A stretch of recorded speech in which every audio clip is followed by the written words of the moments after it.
there's a secrecy envelope in each one, and the ballot is in there. We're gonna open these up after they've all been disposed and letting you know who the voters were. We're gonna open them all up. We're gonna separate the secrecy envelope from the actual envelope that has their names and signatures on it. And we're gonna mix those up and read them out because we need to protect the privacy of the voter. Correct, Bobby? I agree with that. Okay? So starting first, we have Danielle Romero. The situation with Danielle is that she's a registered voter in precinct 16, which is in the Lunar Community College District 7, which is this district here that's in question. She did not go vote at her specific polling place. She decided she wanted to vote at the Bernal Community Center. She was not on the roster, so they issued her a provisional ballot. Okay? Okay, Bernal was not a VCC. Correct. The only problem that we show here with Danielle is that she's a registered voter under Danielle Marie Ulibarri, and she's signed Danielle Romero and filled her information out Danielle Romero. So I don't know. I consulted with Bobby and we looked at the code, and my recommendation is to count it, and so is Bobby's, and it's up to the canvassing board now if they want to count it or not. That's allowed. The key question is to confirm absolutely that is that person. Correct. She's present with registered card right here. And I can kind of explain why that happened. So after I got married, I was at a conference in Albuquerque, and they have people who sign you up, and I said, well, I actually just got married. And she said, well, why don't you change your last name? So I changed my last name, and then with my nursing license and stuff, it was too much of a hassle. I didn't want to change my last name and stuff right away. And so when I went, I thought, well, maybe that was why. I wasn't sure if I was registered under Romero or Ulibarri. So I said, well, my license says Romero, so I better just keep it as Romero in case they ask for my license. So, But I have verified that it is in fact her and that she is a voter of this district. Okay, so go ahead and put, yes, you will count an initial.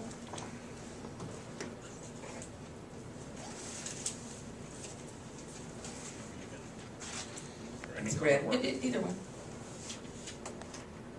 Okay. Do you want to, let's see, do you want to open these up and separate the secrecy envelopes? Okay, the next one is a Catherine E. Chavez. She is a registered voter in precinct 19 and a voter of District 7 as well. She was at the Bernal Community Center and did not go to her polling place, so it's kind of the same situation as Danielle. Where's she 19 at? 19 is the valley. Catherine with the C?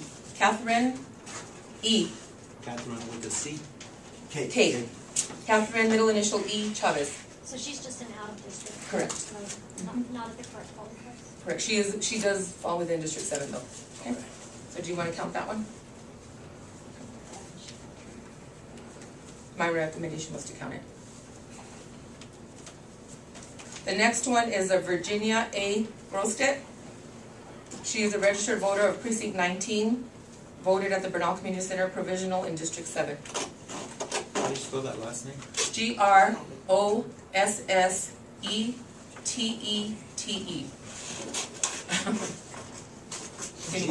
Grosse?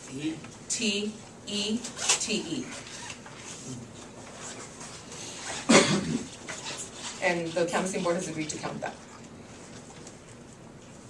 The next one is a Julian E. Duran. He is a registered voter of precinct 16 and voted at the Bernal Community Center, which is also District 7, or District 7.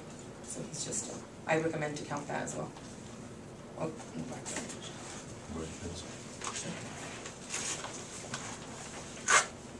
the next one is a Ernest Duran, registered voter in precinct 16, District 7. My recommendation, same thing. He didn't come out on the ballot. No, he was actually a voter that should have come into Robertson High School, but he went to Bernal and voted provisionally instead. Same situation as Danielle and the other ones. But Ernest resides in Tecolote. Yeah, but his address is Camino de Leon, which falls into the precinct 16. There's a little border there that kind of puts him close. It's still the same district. Tecolote and Romero Villa are the same district. And all of these print out on your machine are showing your records to be in precinct 16. Correct. It's not, I've not already looking at verified them on borders or Power anything Profile. like that. Yes. The next one is Lucy Duran. Same thing, same address as Ernest, precinct 16, District 7. County.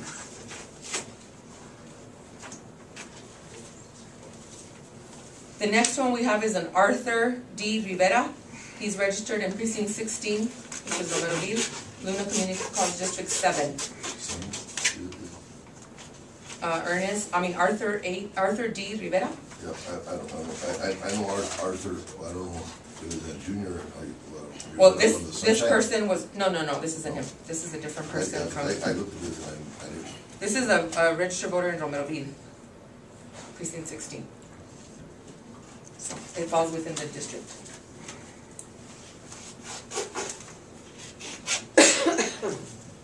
The next one is a Margaret A. Espinosa.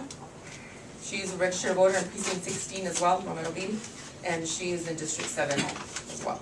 Margaret A. Espinosa, Margaret A. Espinosa. with a Z or an S? Z.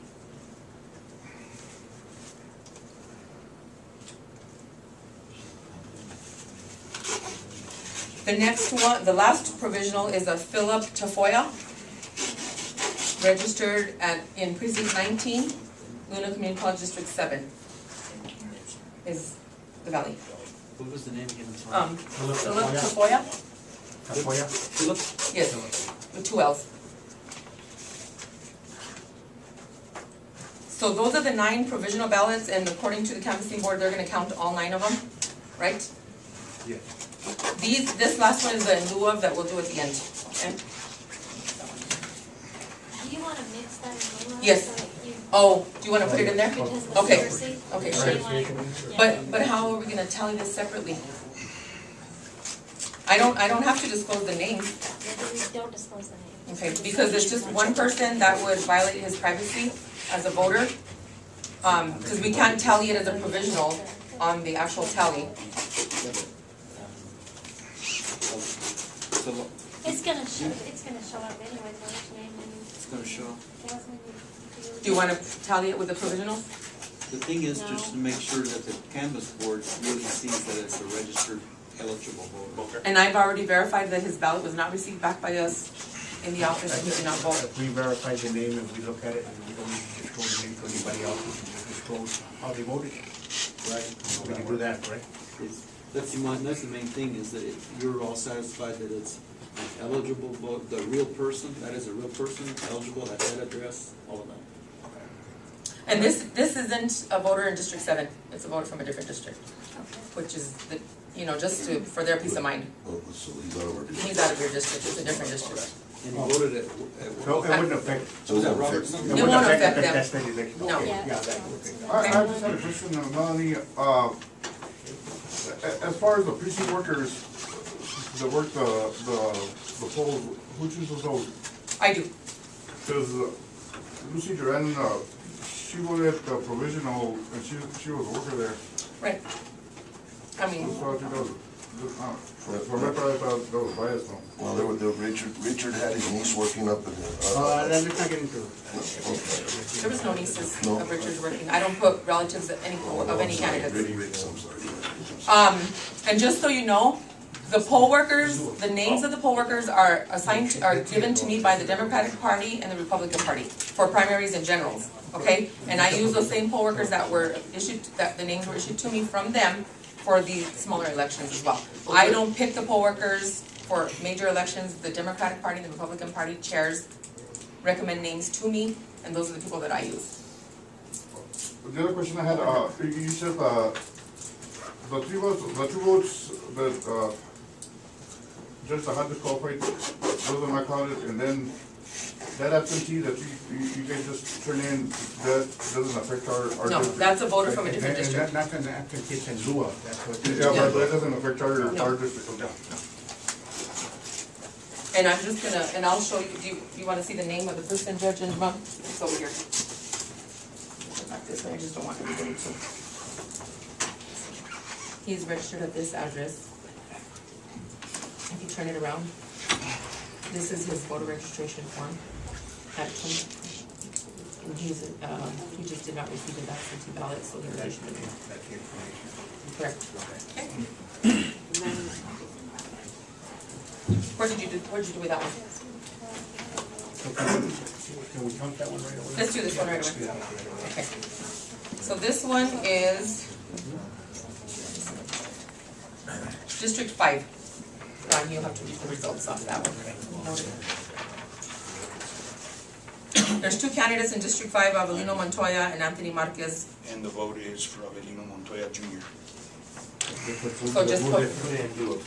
In lieu of. Just add one there too. Okay? This is, Let's see, below right now. And just so everybody knows in here, That's these, the in lieu of. yes, right here, Avelino Montoya. these are the 9 provisionals that the canvassing board agreed to count. The ballots are in the secrecy envelope, they've been opened, but the ballots have been shuffled around, we don't know whose is what and how anybody voted. Okay? Those are all in District 7, 7. yes.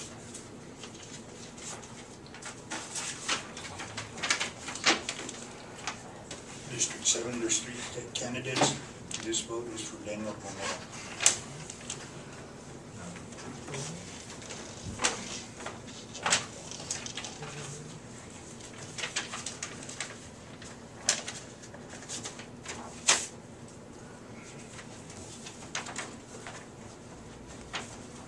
District 7 again, 3 candidates.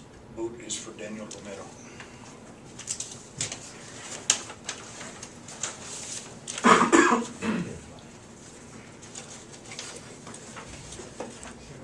District 7, 3 candidates. Vote is for Richard Rivera.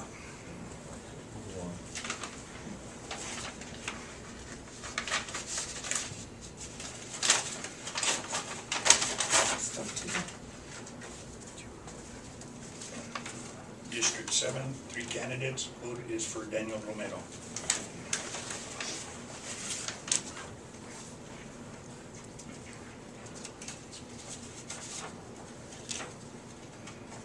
District 7, 3 candidates. Vote is for Daniel Romero.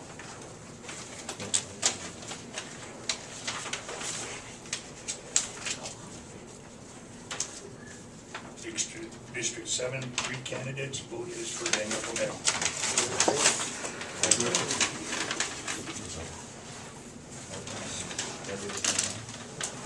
District 7, 3 candidates. Vote is for Richard Rivera.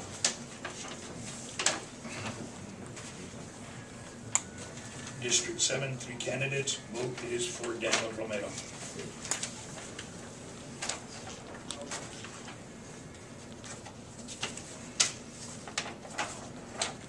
District 7, 3 candidates. Vote is for Richard Rivera.